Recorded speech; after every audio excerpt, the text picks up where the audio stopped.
नमस्कार साथियों, पुनः आपका एस्ट्रो चेला चैनल में स्वागत है। आज मैं एक नए विषय को लेकर आया हूं। आज मैं चर्चा करूंगा दिव्य ज्ञान की रेखा की। इसको हम साधारण भाषा में पूर्ण पुण्य रेखा की भी बात कहते हैं। तो सबसे पहले मैं जो हमारी सामान्य रेखा है उनको बना लेता हूं। तो ये हमारी हो गई लाइफ लाइन, ये हो गई हमारी हार्ट लाइन मतलब कि जीवन रेखा और हृदय रेखा। साथ में ये आ गई हमारी मस्तिष्क रेखा माइंड लाइन, और यहाँ पे आती है भाग्य रेखा। अब मैं बताता हूं सबसे पहले तो इस रेखा के और नाम क्या क्या हैं। इसके नाम है पूर्व आभास की रेखा, अतीन्द्रिय रेखा और इंग्लिश में जिसको हम बोलते हैं लाइन ऑफ इंट्यूशन। आपने देखा होगा कि कभी कभी मैंने अक्सर एक रेखा का जिक्र किया था पुरानी अपनी वीडियोस में कि एक रेखा यहां से निकल के जाती है, बहुत ही भाग्यशाली लोगों की होती है, हमारे चंद्र से निकलती है और बुध पर पहुंचती है। इस तरीके से इन दोनों पर्वतों को आपस में जुड़ाती है। यह बहुत ही खास रेखा है। इसी को हम पूर्व पुण्य की रेखा कहते हैं। जिस व्यक्ति के यह हाथ में पाई जाती है उसको पूर्व अनुमान लगाने की शक्ति, जैसे कोई घटना हो रही है उसका अपने आप अनुमान लगा लेना, या फिर सपने में कभी कभी उसको दिखाई देता है क्या हो रहा है, इस तरीके से उसको आभास होने लगते हैं। बहुत ही खास रेखा है, बहुत ही दिव्य पुरुष के हाथ में पाई जाती है। सबसे पहले मैं इसकी स्थिति बात कर लेता हूं। तो ये हो गया हमारा चंद्र पर्वत, जैसा कि आप सभी को पता ही होगा, और ये होगा हमारा बुध पर्वत। इन दोनों के बीच में इस तरीके से रेखा तिरछी होती हुई ये चंद्र और बुध, ये है पूर्व पुण्य की रेखा। आपको पता होगा चंद्र पर्वत किस चीज की निशानी है। ये हमारी कल्पना शक्ति, शांति का कारक है, और यह भी बोला जाता है जिसका चंद्र पर्वत बहुत विकसित है उसी के पूर्व पुण्य रेखा आएगी। बहुत विकसित तो भगवान शिव का वो भक्त होगा, सही है। और बुध हमारा ज्ञान, व्यापार, धन, वैज्ञानिकता, इन सब का कारक है।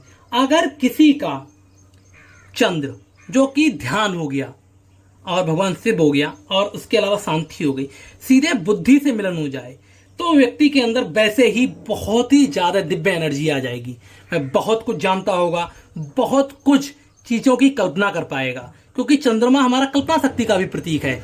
जब किसी की अच्छी कल्पना ही नहीं होगी तो वह किसी का भविष्य क्या बता पाएगा। तो अगर किसी की बहुत अच्छी कल्पना है, यहाँ पे हमारा और हाथ भी अच्छा होना चाहिए। ऐसा नहीं है कि ये हमारा दब गया है। ये बहुत इंपॉर्टेंट पर्वत है, बहुत ही महत्वपूर्ण पर्वत है हमारा बृहस्पति का, ये अच्छा होना चाहिए। उसके अलावा अच्छी मस्तिष्क रेखा होनी चाहिए, ये भी अच्छा हो। उसके बाद एक रेखा है यहाँ से, तब वह कहलाती है लाइन ऑफ इंट्यूशन। बहुत ही सुंदर रेखा है। इस रेखा के मैं प्रकार बता देता हूं। कई बार ये रेखा ऐसी तोड़ी टेढ़ी मेढ़ी, कई बार ये डॉटेड ऐसी, कई बार श्रृंखला में इस तरीके की हो सकती है। अब इससे क्या फर्क पड़ेगा? अगर ऐसा हो जाएगा तो ऐसा नहीं कि व्यक्ति के अंदर इंट्यूशन ही खत्म हो जाएगा, उसके अंदर दिव्य ज्ञान ही खत्म हो जाएगा, ऐसा नहीं है। हो सकता है वो कई बार एकदम सटीकता से दिव्य ज्ञान उसकी गणना ना कर पाए, ये तो फर्क आ सकता है। लेकिन अगर आप सोचें कि उसके अंदर दिव्य ज्ञान रहेगा, ऐसा नहीं है।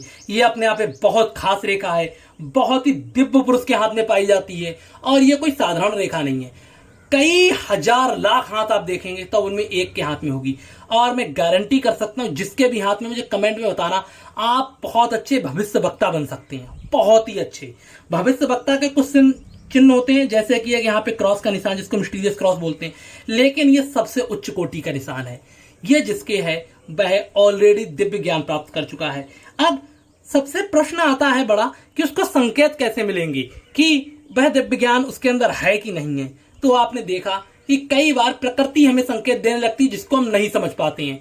जैसे कि कुछ घटना हुई छोटी मोटी, जैसे बोला जाता है ना कि आंधी आने से पहले एक शांति आती है, उससे हमें पता लग जाता है कि आंधी आने वाली है। ऐसी प्रकृति हमें घटनाओं के संकेत देती रहती है, लेकिन जिसके हाथ में रेखाएं होती हैं वह उस घटना को समझकर उसका तुरंत मूल्यांकन करके बता देता है कि क्या घटना होने वाली है। इस तरीके के उसमें दिव्य दृष्टि और दिव्य ज्ञान आ जाता है। यह साधारण पुरुष के हाथ में नहीं हो सकता। जिसके भी हाथ में ऐसा ज्ञान है, कृपया करके भाई एक आध बार भविष्य वक्ता किसी की जरूर करे, भविष्यवाणी जरूर करे, और देखे उसकी सटीकता कितनी है। उसके सपने में जो चीज आती है उसको देखे कि सच्चाई में, हकीकत में वह कितने बदल पा रही है। जो सपने में देखता है वह हो पा रहा है कि नहीं। अगर हो रहा है तो एक आपके हाथ में लाइन ऑफ इंट्यूशन है और आप बिल्कुल सही रास्ते पे हैं। आप एक उच्च श्रेणी के भविष्य वक्ता बन सकते हैं। आशा करता हूं इस वीडियो से आपने कुछ ना कुछ जरूर सीखा होगा। नए विषय में आऊंगा तो मैं लाऊंगा पूर्व पुण्य की रेखा के बारे में, कृपया करके जो भी इस वीडियो को देख रहे हैं कृपया पे चैनल को सब्सक्राइब करें, वीडियो को लाइक करें। धन्यवाद।